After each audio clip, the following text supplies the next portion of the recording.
2018 में टेंडर कर दिया गया और अगर मुस्लिम लीग नून की हुकूमत को निकाल कर अनाड़ी मुसल्लत ना किया जाता तो 2020 तक हैदराबाद सक्खर मोटरवे भी मुकम्मल हो जाती। इसी तरह मुस्लिम लीग नून की हुकूमत ने कराची में पानी के मसले को हल करने के लिए अरबों रुपए के फंड्स फराहम किए ताकि K4 का मंसूबा मुकम्मल करके कराची के पानी के मसले को हल किया जाए। कराची में ग्रीन लाइन जैसा मंसूबा 25 अरब की लागत से तामीर करके पहला कराची का मास ट्रांजिट का मंसूबा जनाब नवाज शरीफ और मुस्लिम लीग नून का तोहफ़ा है। इसी तरह थर के इलाके में जो कोयला मुदफन था और 70 सालों से उसके लिए कोशिशें सूबाई हुकूमत की तरफ से जारी थीं। ये जनाब नवाज शरीफ साहब और मुस्लिम लीग नून की हुकूमत का तोहफ़ा था कि इस मंसूबे को CPEC में शामिल करके चाइना से फाइनेंसिंग और टेक्नोलॉजी हासिल करके इस मंसूबे को भी हकीकत बनाया गया, जिसने सूबा सिंध के अंदर थर के कोयले को पाकिस्तान के लिए एक कीमती ख़जाना में तब्दील कर दिया। और इसके लिए हमने सिंध की सूबाई हुकूमत का मुकम्मल उनके साथ ताउन किया, चूँकि नवाज शरीफ साहब की हमेशा से ये सोच रही है कि हमें अपने सियासी इख्तलाफात को कौमी मंसूबों पर और कौमी फ़वाइद पे तरजीह नहीं देनी चाहिए। इसी तरह सूबा सिंध में अगरचे पीपल्स पार्टी की मुखालिफ हुकूमत थी, लेकिन वफाकी हुकूमत ने भरपूर किरदार अदा करके कराची के अवाम को अमन दिया। तो सिंध के अवाम से एक बहुत गहरा ताल्लुक़ है, खिदमत का रिकॉर्ड है, और इसी बिना पे मुस्लिम लीग नून जहाँ पूरे मुल्क में अवाम से रजू करेगी, सिंध के अवाम को भी अमन और तरक्की और खुशहाली का पैगाम देने के लिए अपने उम्मीदवारों के ज़रिए भरपूर इलेक्शन में हिस्सा लेगी। इस हवाले से हमारे सूबा सिंध के सदर जनाब बशीर मेमन साहब और उनके सूबा सिंध के दीगर रहनुमा और ओहदेदार भी आज की मीटिंग में शरीक हुए। तो मैं जनाब बशीर मेमन साहब से कहूँगा कि वो आपको इस बारे में मज़ीद तफसीलात से आगाह करें।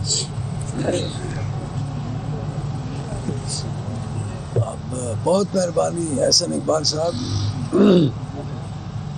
हमारे पास इंशाल्लाह एप्लीकेशन आज तक आ रही हैं और हमारे पास इंटरव्यू में 2 शिफ्टें करनी पड़ी हैं। धुंध की वजह से कुछ लोग नहीं पहुंच पाए, वो एक अलग बात है, लेकिन उसके बाद पहुंचे तो ज़ाहिर हमने उनको कहा कि फिर बाद में ये देख लेंगे। सिंध सूबे की ज़रूरत नवाज शरीफ ज़रूरी।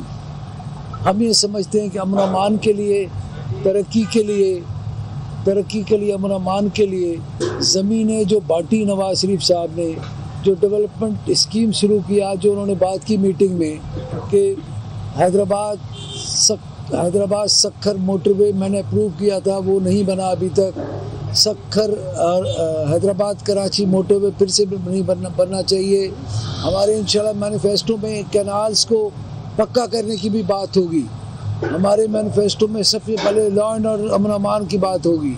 कराची में अमन अमान होगा, इंटीरियर सिंध में अमन अमान होगा। इसीलिए लोग इंशाल्लाह सीटों पे कंपटीशन होगा कि किसको हम टिकट देंगे। डकायत, ज़ाहिर है डकायत ने इंटरव्यू करना है, उन्होंने ही फैसला करना है, उन्होंने पार्लियामेंट बोर्ड की मशावरत से, लेकिन फाइनल फैसला तो उन्होंने करना है। क्या करना है? तो मैं सिर्फ और सिर्फ सिंध के अवाम से ये बताना, उनको खुशखबरी बताना चाहता हूँ कि नवाज शरीफ साहब बिल्कुल बहुत जल्द सिंध का दौरा करने वाले हैं।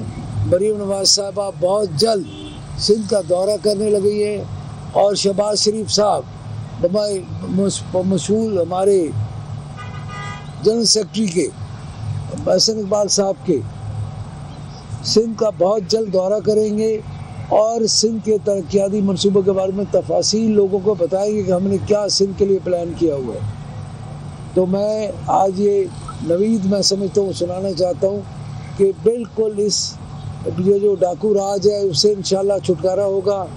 इंशाल्लाह ताला ये लूट खसूट का बाज़ार जो ये माफिया जो गर्म है वो उससे जान छूटेगी और इंशाल्लाह लोगों को सुकून का सांस नसीब होगा इंशाल्लाह। ऐसे सर ये फरमाइएगा कि पिछले 15 साल से पीपल्स पार्टी हुकूमत करती रही है और गुज़श्ता 16 माह जो थे उस पर वो आपकी इत्तेहादी भी रही है।